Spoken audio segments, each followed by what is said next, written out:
And a good morning to you and welcome to the show. The Back Nine Boys Golf Show is brought to you by Mizuno Golf. Nothing feels like Mizuno. By CPOMS. Become a member by going to cpoms.com. By Club Car, the ultimate utility and personal vehicle. By Bridgestone Golf, play the ball that fits you, the new Tour B. And by RSM, proud sponsor of the RSM Classic, giving back to our community. On the show today, we're going to talk with Brian Nelson of the Georgia State Golf Association about how to join, the member benefits, and your handicap index. And then we'll talk with PGA Tour caddy Kip Hindley, who has worked with Stuart Sink and many others and is currently working with William McGirt. And then finally, we'll talk with Golf Channel's Damon Hack about the Phil issues still going on. Will he play at Augusta? We don't know as yet. And his thoughts on the Saudi Tour and the PGA Tour battle. But first up is Brian Nelson of the Georgia State Golf Association. Good morning, Brian, and welcome to the Back Nine Boys Golf Show. Good morning, Rich. How you doing? I'm doing great. So our listeners may or may not be familiar with the Georgia State Golf Association. If they play golf, I'm sure they do. Tell us a little bit about how you join and how easy it is. Okay. Well, there's really two ways to join. We have over 350 member clubs in the state of Georgia, so they all offer the GSGA membership, and the main thrust of that is having a GIN number where you can track your scores. And there's also a mobile app available which is pretty cool, where you can also track partners and things like that. But you can basically go to a club and join that way. If you already have a GIN number, we encourage you just to have one GIN number so that there aren't multiple GIN numbers in play. All scores would get posted to that one GIN number. You can also join the GSGA through our website. If there's a golfer that doesn't play a particular course often, they play a lot of different courses, then that's probably the route that they would want to go to join. Yeah, and there's a lot of other, handicap websites out there and sites that people can go to, but there really are a lot of benefits if you live in Georgia to belong to the GSGA over those others.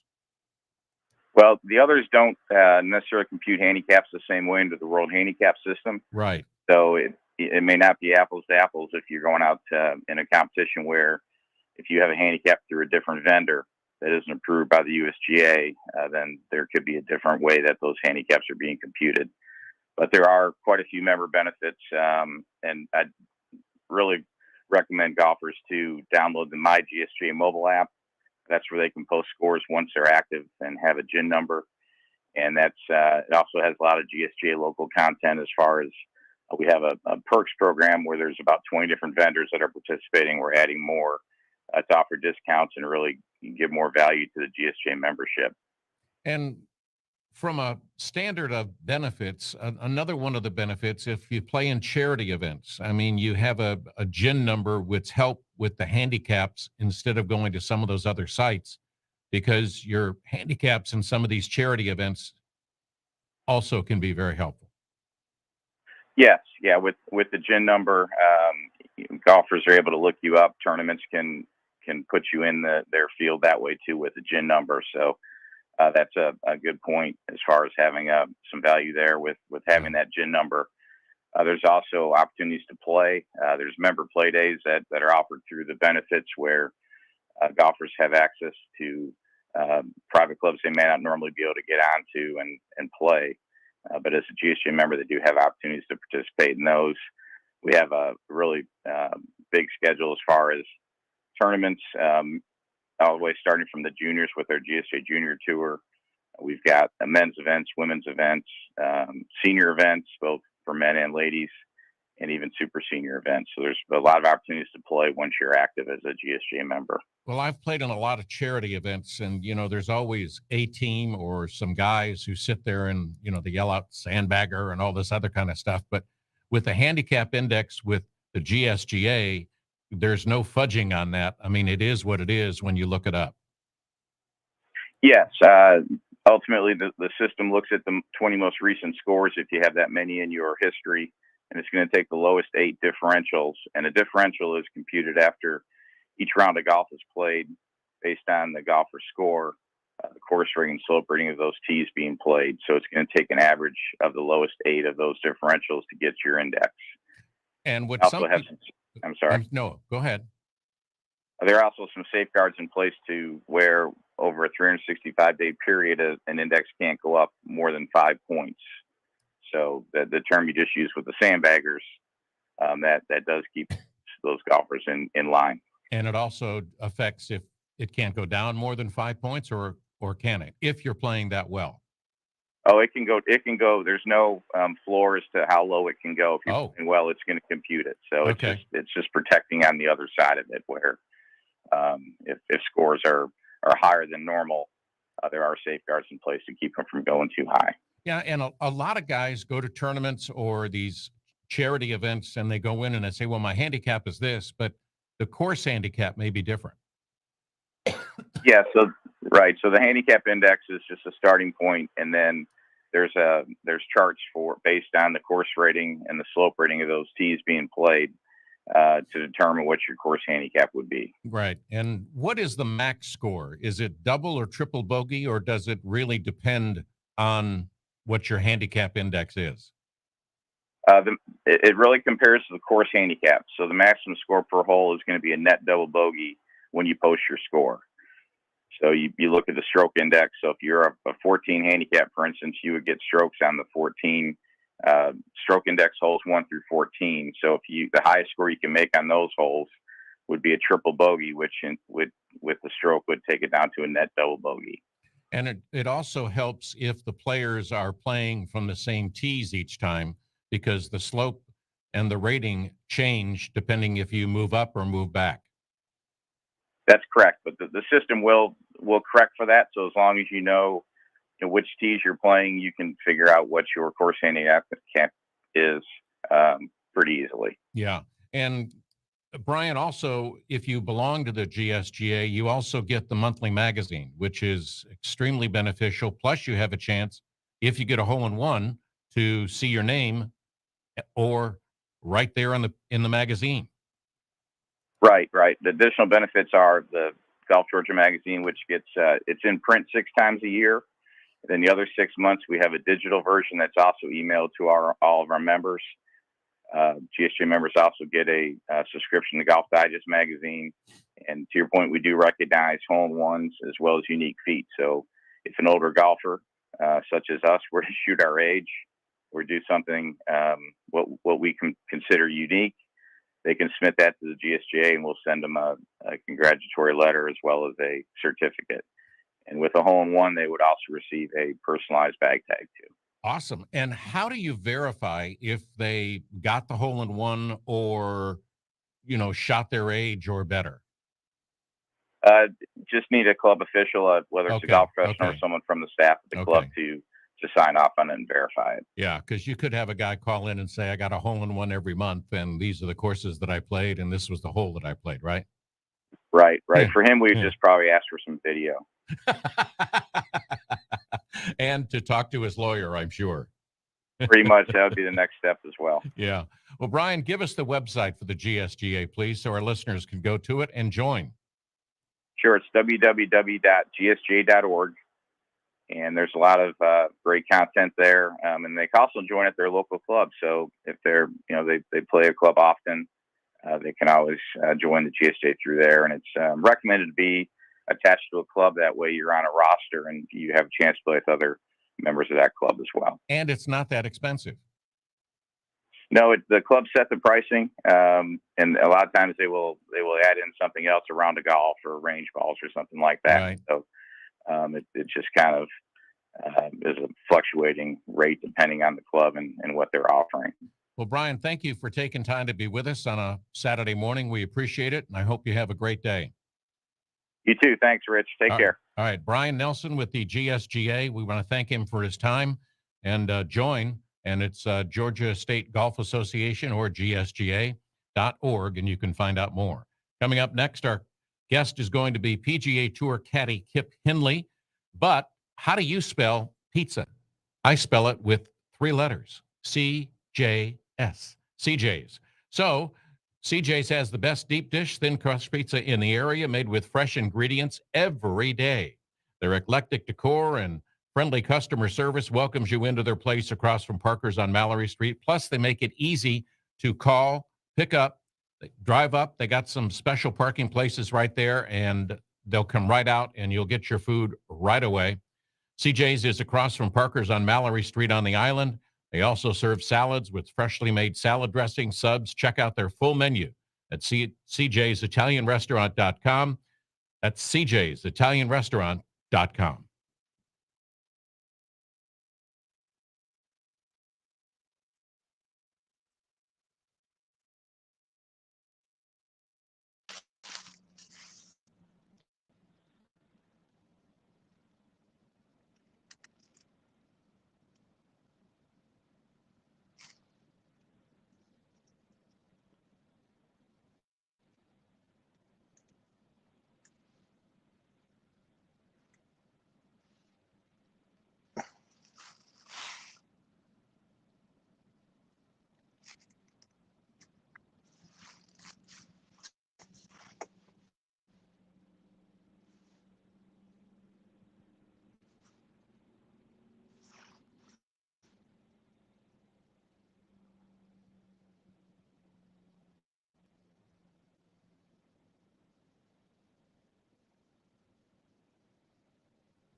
This is Dave Harner from the French Lake Resort. You're listening to the Back Nine Boys Golf Show. Back, I'm Rich Stiles. Our next guest is a good friend. We get to see each other every now and then. PGA Tour caddy Kip Henley. Good morning, Kip. How you doing? What's up, Rich? How are you, brother? I'm doing good. Where are you? I mean, you're in your car. Are you getting Starbucks or your wife shopping or what? Some of everything. I am in downtown, beautiful Knoxville, Tennessee.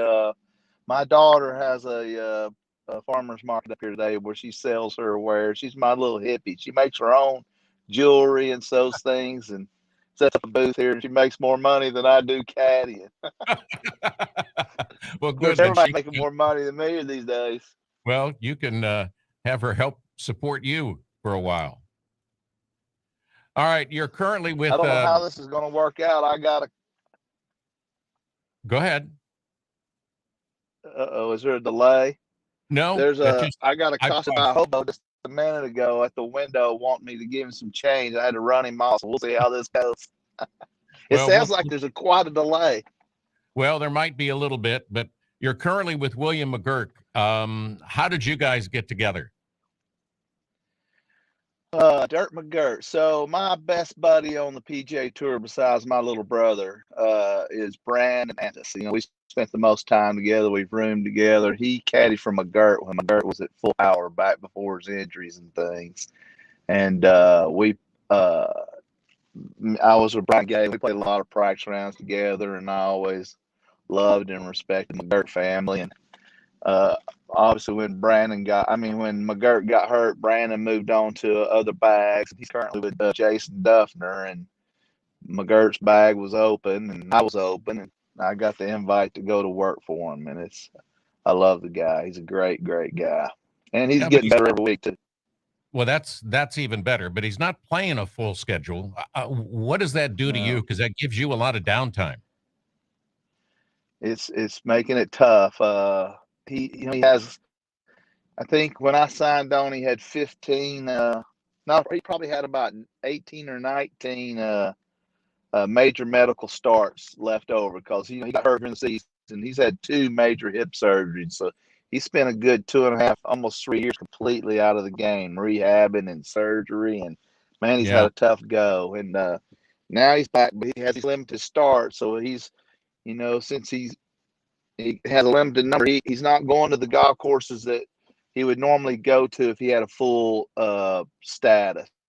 right. He's not going to the big golf courses that just don't fit his game. He's not a far hitter, so he's picking and choosing where he plays. And to answer your question, man, it's making it kind of tough, just truthfully, because he's just not playing enough events.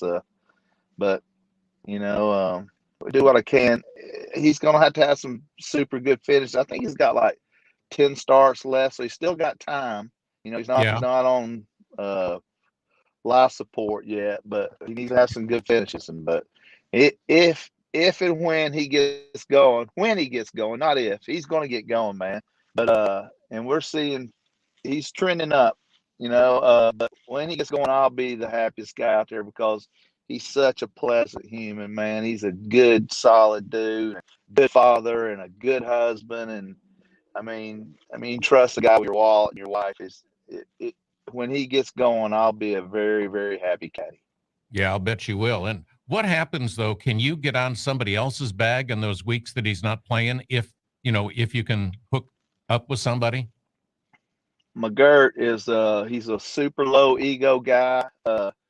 My Twitter doesn't bother him one bit. I'm pretty active on Twitter and have a lot of people follow me, and he could care less about that. He's a really, this guy don't sweat the small things, and that's a great guy to caddy for. Some of Yeah, these tour players, not all of them, but so many of them just absolutely worry about the minute, tiny things that are away from the game, and they waste their time. But he's chill about it. But he's given me the blessing to Kip. Anytime you can find a bag, if I'm not playing, find you a bag. So he's cool with it, And I guess me being 61 and old and fat, people aren't beating my door down anymore, Rich. But I still think I got a lot to offer for a good young player, So just finding the right guy and signing back up will be, I like I said, McGirt, God, please let McGirt secure his card. I yeah, can't, he pays me crazy. He's so fair. He's generous. He's everything you want your guy to be. So please just let us have 1 or 2 really great finishes and turn this thing around for Dirt McGirt. yeah. That'd be great. How's your schedule? When are you going back out? We were playing in Puerto Rico, but he backed out on the Monday, we were on the travel day because his hip was hurting. His hip still flares up on and stuff. So he backed out of that going to, I had an $85 flight out of Orlando. Of course, we made the Wow. cut Palm Beach. They played good on the weekend, but I had an $85 flight out of Orlando straight into Puerto Rico, and had McGirt was picking up the place to stay, and all I had to do was get a high price rental car. I was looking forward to a great week, but he pulled out of that, so I'm off this week. Obviously, and next week we're not in TPC, so Tampa we start back out, and I'm excited about Tampa. It's a great golf course. It fits his game like crazy. So, All right. You have if anybody out there pulls, go ahead. You have played at a go lot ahead. of great golf courses. How is it to caddy at Augusta National? It's the craziest thing on earth. It's I've got to work Augusta 5 times. It's as out there as my caddy career kind of has been. I guess I don't know. I guess because of the big break and me being, and I had a great run with Brian Gay, a couple other guys, and worked for Veege and Stuart Sink. So my caddy name or my caddy face or whatever is bigger than it should be. I've only caddied Augusta 5 times, but somehow I guess being on the big break and stuff kind of put my name out there a little bit. But I kind of get credit for being one of the top caddies when I really haven't been, except for that stretch with Brian Gay where we won 4 times. We had a hot run there for a while, but I mean, Yeah. I miss TPC all the time. I miss the majors. I've only caddied in the U.S. Open like twice in 18 years, maybe 3 times. And the PGA I've probably caddied in like 7 or 8 times. I've missed so many events. So I don't know. I guess I don't know how to explain it, buddy. It's my gig is a one weird gig. When it's going great, man, it's the greatest thing on earth. But Yeah. I've had a lot of downtimes. Yeah. Well, how fast are the greens really at Augusta? I mean, I've talked to some sports psychologists who go with Kuchar, and they say you don't want to be above the hole. You really want to be below the hole. Even on the sides is difficult. I can tell you a story that'll sum this up for you perfectly. So mine and Brian Gay's first time at Augusta. I started going to Augusta when I was a kid in 1977. I've been 1,000 times. I had my Class A, so I could go for free then. When I was club early, so I knew the golf course inside, out, backwards, and forward. I knew everything. I knew every inch of that place. And so we got to play our practice round, and I know where that pin's going to be on 3, the short par 4 up the hill. I know that thing's going to be in that little tucked over in that left corner. And so our very first practice round, me and Brian Gay, we get over and said, "VG, look here, this is going to be right here. See it over here. We're going to hit it right here a little bit more in the fat part of the green. We should hit this putt, drag it down that hill. It's a left turner down the hill. If you hit the middle of the green to that left pin, it's going to break left." So we sit there, and I know pretty much it's limited because it's not but like 8 steps deep over there. So we know where the pin's going to be. It's going to be right here. So we get up there pin high, 15, 20 feet. We hit these putts, and, it's got some circle in it, and it's putting, and it's breaking down there. So we hit it 10 or 12 times and move on along. So we get to the first round. This was on Tuesday or Monday. So we get to the first round on Thursday, Rich. And sure enough, there's that pin. And surely to God, Brian hit that sucker exactly right there. We've got that 20-footer that we hit 10 times on Tuesday. We know that thing's going to break about this far. It's fast and it's downhill. Brian Gay hits this putt. And I mean, this thing, it's like it's rolling down the bathtub, and it breaks. I'm in a big car. It breaks. This thing breaks 8 feet. It broke this much in the practice round. By Thursday, they'd set them up and press them and roll them. We missed this thing. We looked at each other like, oh my God, what? I mean, we missed it 5 feet left and passed, and we knew the putt exactly. We looked at each other like, holy crap. How much faster are these things today than they were on Tuesday or Monday whenever we hit that putt? We were so ready, but good God, we weren't ready. We thought we were ready, but no. Yeah.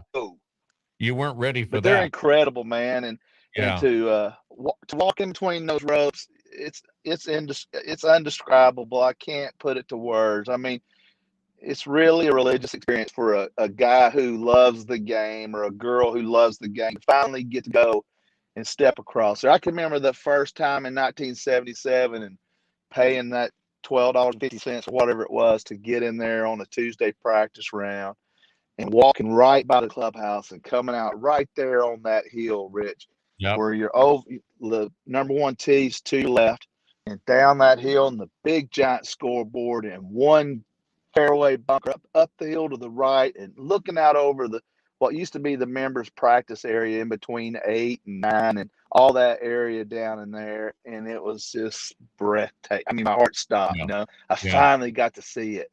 And then to finally, once Brian Gay got his wind and go up there and be Caddy, man, you can't put it to words how much it means to a guy, a true golf nut. Yeah, I'll bet. And the other thing, I've gone a couple times, never played. I did take my bag on a practice round, but they told me I couldn't get on. But that's another joke. But didn't have it open at tee time? No, they didn't. But unless you've been, you really don't know, and TV doesn't show how hilly it is, how up and down it is. Mm-mm. No, it is an absolute brute to walk for a caddy. Of course, you're walking on clouds because you're just so fired up. But I can remember to give you a little bit of a story. I got the caddy for VJ. The first time I ever worked for VJ, I worked for him at Augusta. Our very first term together. Wow. He's kind of poking fun at me for being a fat guy and my diet, And so we get over the first round, and he hits the second shot up the hill to number 8, par 5 up the hill. And after you hit your second shot there, man, it's on. It's about 180 yards, and we get to the top of that hill, and he looks back. He's about 5 steps ahead of me, and here's me back there trying to get to the top of the hill. And he goes, "You want the cheeseburger, little buddy?" He's making fun of my diet. So great. I said, "I'll be right there, little buddy. Just get ready." Yeah. Just think of what club you want to use. I'll be there in a minute. What is your take? And I'll be there in a minute. Yeah. What is your take on this Phil Mickelson stuff that's going on?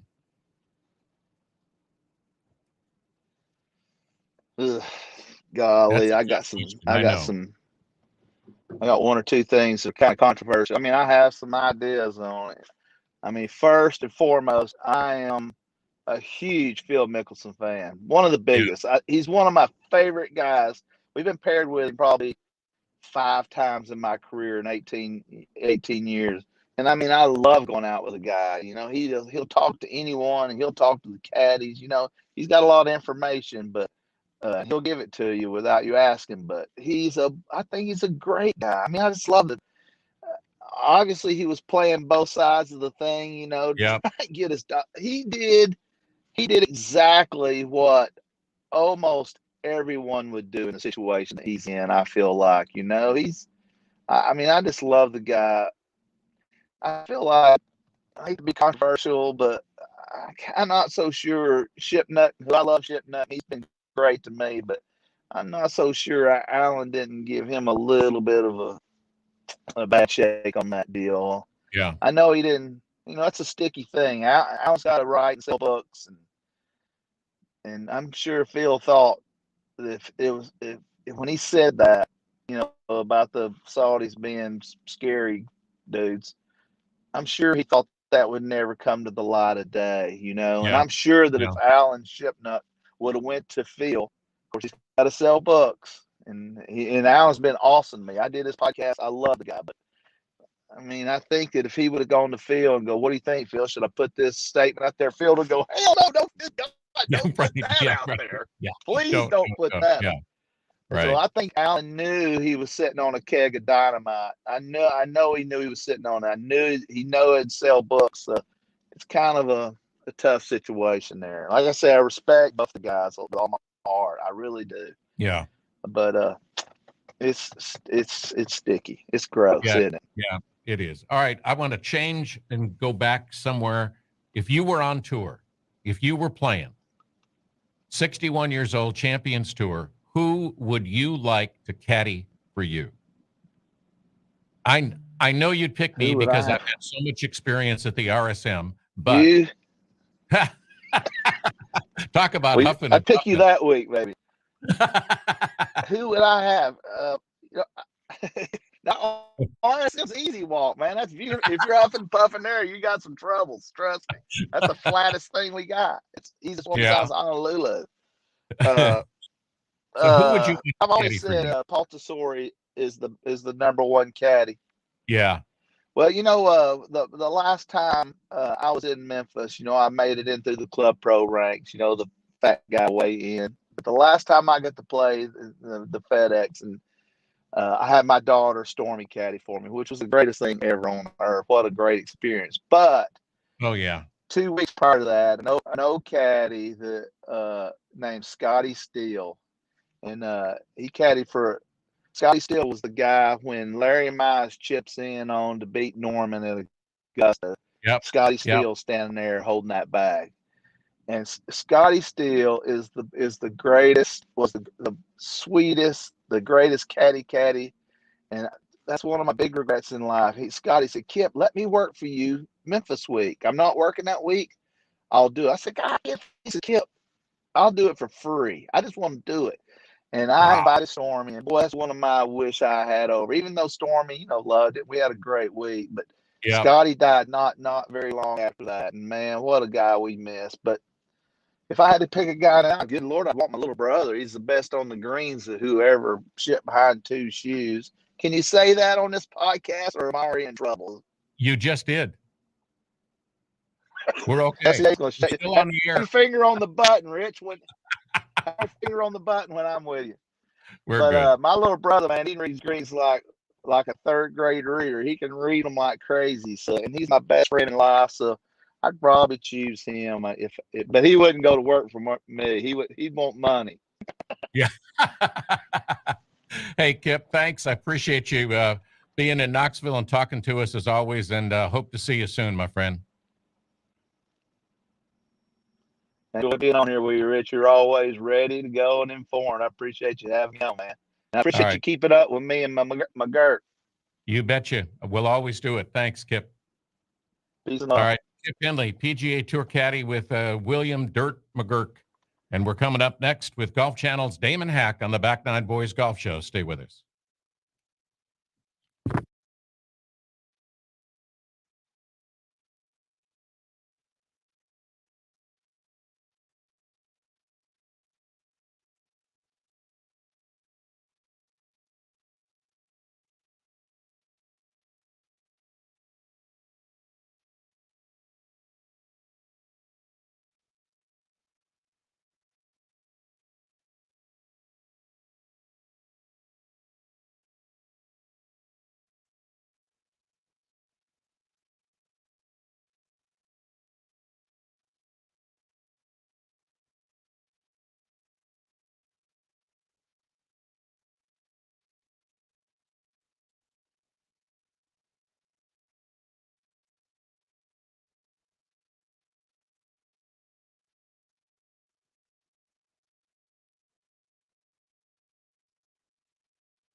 morning, everybody. This is Jason Bale, the PGA Director of Instruction at Belfair in Bluffton, South Carolina, and you're listening to the Back Nine Boys radio show. And welcome back. I'm Rich Stiles. Glad you're with us. Damon Hack joined the Golf Channel back in 2012 and is with us this morning. Good morning, Damon. Thanks for being with us. How are you? I'm great. How are you? Doing just fine. I've been traveling and coaching the boys, as you know, but I'm glad we could finally make this happen. I am too. I mean, it's how did the boys' teams do? They've been doing really, really well. We have a game today at 9:40, so this was the perfect time slot. We're coming off of a win last weekend. They're enjoying basketball. They play tennis. They play flag football, and of course, when the snow finally melts, we'll get out on the golf course as well. Yeah, and that just makes it busy for any parent when you've got them, and you've got three all in those sports, and they're all just not close together anymore. Well, the good news is I have triplets. They're 1 minute apart, so if they tend to do the same sport, we kind of drop them off, or at least can join them for the same activity. Thankfully, they like similar things, because the day they want to split, go in different directions, we could be in trouble. I understand that. Hey, let's get right to it. Your thoughts on what's going on with Phil? Yeah, it's been strange, for someone who has built such a incredible fan base and goodwill throughout his career, to see him misplay this situation so much. I was surprised at kind of the vitriol and anger he seemed to carry towards the PGA Tour, which has been so good to him, where he's become so famous and, largely and wildly successful, Yep. Both on and off the golf course, for him to try to leverage, some more money for the PGA Tour. And by doing so with an outfit that he acknowledges has made some pretty poor decisions in the area of human rights. So I guess I'm just most surprised that Phil, who, again, I've enjoyed covering, who, lights up any room he walks into, could so misplay this and act as though the PGA Tour has been somehow unfair to him for, this is what, he's 51 years old now, and Yep. he's been so successful. I was just surprised at his tone with the article that interviewed by Alan Shipnuck, that he wasn't a more, balanced or positive or optimistic about things. And instead, he seems to feel like the PGA Tour has somehow taken advantage of the players, where that's not how most people read the situation. No, and he's made, with endorsements and winnings on the PGA Tour and wherever else he's played, he's made what I've looked up is about $800 million. How can he be upset? Yeah, I mean, I don't know. There's rumors that maybe he doesn't have as much of that anymore, or maybe he didn't make some great decisions. Those are just rumors and speculation. But you're right. He has been wildly successful. Think about the money he's made on the golf course, off the golf course, the endorsements that he had. I mean, Callaway pausing the relationship, KPMG ending the relationship. Yep.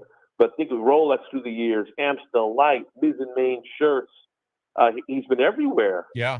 It's just surprising he won the match for, $10 million and beat Tiger. So I feel like he's kind of misreading the room in a time when, folks are, trying to put gas in the gas tank and raise their kids and make decisions about where to eat and what to eat and try to save money for college or for vocations. I was surprised that he could sound so tone deaf, right, considering how successful he's been. Yeah, and he's upset, obviously, players and the PGA Tour and the Saudi Tour. So, Damon, where does he go from here? Yeah, he had this kind of apology, non-apology, which he released on social media. I thought that Rory McIlroy really did him a solid in saying, listen, people make mistakes. Hopefully, Phil will come through this and we forgive him. And this does not kind of become the thing we identify Phil with. And I think in time, and maybe with the passage of time and thought, maybe a more heartfelt apology that we'll move on from this and he'll move on from this and be better for it down the line. But it sounds like he's not in the field next week at the Players Championship, which is a tournament he's won. Yep. Of course, the flagship event of the PGA Tour in Jacksonville, not too far from you guys. So I'm waiting to see kind of what his next move is. Obviously, Augusta National is next month. He's won the green jacket 3 times. I know that a lot of people in the golf business from, stakeholders to sponsors to the tour. Not very pleased with Phil over the last several weeks in his comments, and probably waiting for a little bit a more substantive apology from Phil. Yeah, more sincere, I think, is what people are looking for. Do you think, Damon, that he'll show up at the Masters, or do you think he will have a discussion with the folks there and they don't want the disruption, they don't want the distraction, they want everything to be about the Masters? They do, and the Augusta National, as we've seen, let's be honest, when Tiger came back from his issues and scandal, he came back to the Masters, and somehow the way Augusta works, it almost like it becomes very quickly about the golf, and I would think that there would be a conversation had that it'd be an apology or a press conference on like a Monday or Tuesday with Phil, and then you move on and it's all about the golf. So I think that, as Augusta has at times been a kind of a safe landing place for players who have made mistakes or stepped in it or said something or done something wrong, that Augusta often kind of is that soft landing where, the media is not inside the ropes and there's less access and less, of a focus on things outside of those, blooming azaleas and dogwood and the shot making and the history of that golf tournament. So I do think that if we don't see Phil next week at the Players, which doesn't sound like we will, since that deadline has passed, it was yesterday, I'd be shocked if Phil doesn't somehow get his act together, whether it's with his media people and PR or a conversation with Augusta in finding a way to be at that first major championship of the year. Yeah. Do you think Augusta and the Masters folks can control the narrative from the media if he has a press conference enough that it won't take away from the tournament? I do. Okay. I think that the folks there and Phil are savvy enough to figure out a way to get past it. What's going to be interesting, Rich, is I think on that Wednesday when the chairman, Fred Ridley, has his annual presser, he will be asked about Saudi Arabia in rival golf leagues because there has been seemingly a coalescing of thought around the PGA Tour to protect it, in that the PGA of America and the R&A and a lot of the governing bodies, the USGA, are kind of behind closed doors having conversations about, hey, we don't want players not showing up at our major championships or hurting the PGA Tour. If the time had passed where there was more of a rivalry between the PGA Tour and the PGA and the USGA and Augusta, I think the stakeholders are more in lockstep now than they've ever been, doing more things from a collaborative standpoint. PGA Tour, for example, and the former European Tour have the strategic alliance. So I think that Augusta National, I imagine it would be more in lockstep with the thought of a Jay Monahan versus the thought of a Phil Mickelson. Gotcha. Well, Damon, we got to take a quick break. We'll be right back with Damon Hack on the Golf Channel in just a couple of minutes. But are you in the market for new clubs this season? Be part of the history in the making and explore the new Mizuno Pro Irons. These new models fit the needs of a variety of skill levels, and there are 3 of them. Also explore the next generation of Mizuno drivers with the all-new ST220 series. To find out more about these products and everything else new from Mizuno, head over to MizunoGolf.com. And remember, nothing feels like Mizuno.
Hey, Justin Parsons here at the Sea Island Golf Performance Center, and you're listening to the Back Nine Boys.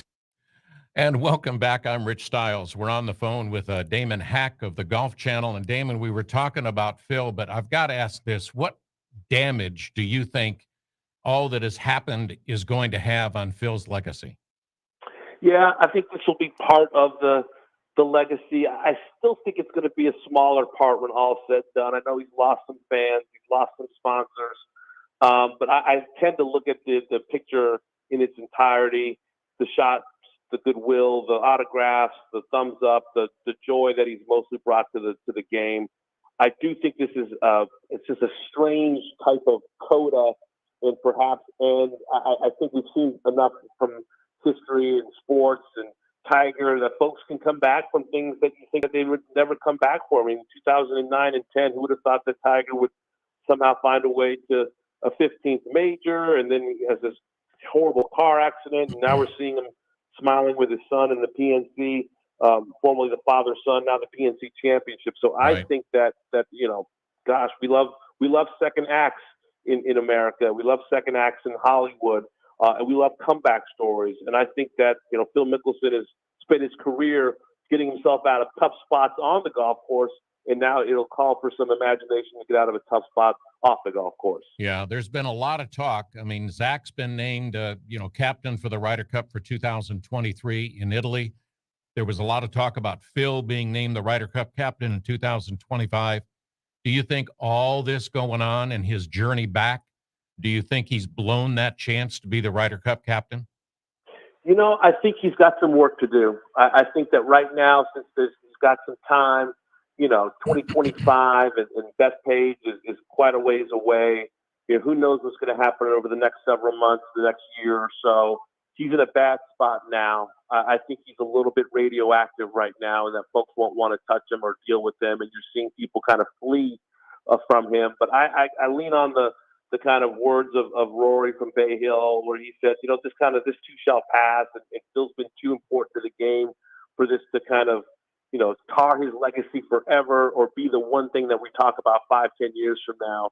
I do think it's an ugly mark for him right now. I've been shocked at how tone deaf he's been, even in his apology, and to risk all of the goodwill that he built up, for $10 million more for someone who's made hundreds and hundreds and hundreds, has made, more money than anybody in golf history, with the exception of Tiger Woods. So he's stepped in it, Rich. There's no question about it. But I do think in this era of social media and short attention spans that, a month from now we might be moving on to the next scandal, and Phil can kind of quietly go about putting the pieces back together. Yeah, he may be praying for another scandal that will take him out of the news. And when the books come out, I've heard it's only going to get worse.